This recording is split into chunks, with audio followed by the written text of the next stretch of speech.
ആശീർവാദം പിടിച്ച ഈ പുതിയ വർഷം 24 പൂർത്തിയാക്കി 25 പുലർന്നെ പാതിരാവിൽ തുടങ്ങി 2 മാസം കഷ്ടിച്ച് പൂർത്തിയാകുമ്പോൾ കണ്ട അരുംകൊലകൾ, മലവെള്ളം പോലെ കുത്തിപ്പാഞ്ഞ മനുഷ്യരക്തത്തിന്റെ കണക്കെടുത്താൽ തലച്ചോറ് പെരുക്കുന്ന പെരുക്കപ്പട്ടികയാണ്.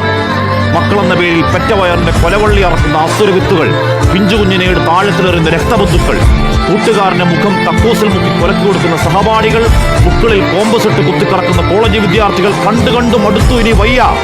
നമ്പർ 1 കേരളം എന്ന വ്യാജത്തിൽ കൈമലർത്തി പിത്തം പിടിച്ചിരിക്കാതെ ഇനിയെങ്കിലും ഇച്ഛാശക്തി കാണിക്കണം സർക്കാർ. ആ സർക്കാരും സംഘടനകളും ക്ഷേത്ര മഹല്ല് പള്ളി കമ്മിറ്റികളും മനുഷ്യത്വം ചോരാത്ത മനുഷ്യരും ചേർന്ന് ഈ മുടിഞ്ഞ കാലത്തോട് അവസാനത്തെ യുദ്ധം പ്രഖ്യാപിക്കുന്നില്ലെങ്കിൽ കാത്തിരിക്കണം. കേരളം സൈക്കോകൾ മരണം നൃത്തമാടുന്ന നാശകാലം ചാവുദിനങ്ങൾ. ഒരു പട്ടിയെ കൊന്നാൽ ചോദിക്കാൻ മനുഷ്യരുള്ള ഈ രാജ്യത്ത് ഒരു മനുഷ്യനെ കൊന്നാൽ ചോദിക്കാൻ ഒരു പട്ടിയും വരില്ല എന്ന വിശ്വാസം എവിടെ നിന്ന് വന്നു? ആ ധൈര്യമാണ്, ആ വിശ്വാസമാണ് യുവർ ഓണർ ഈ നാട്ടിലെ രാഷ്ട്രം.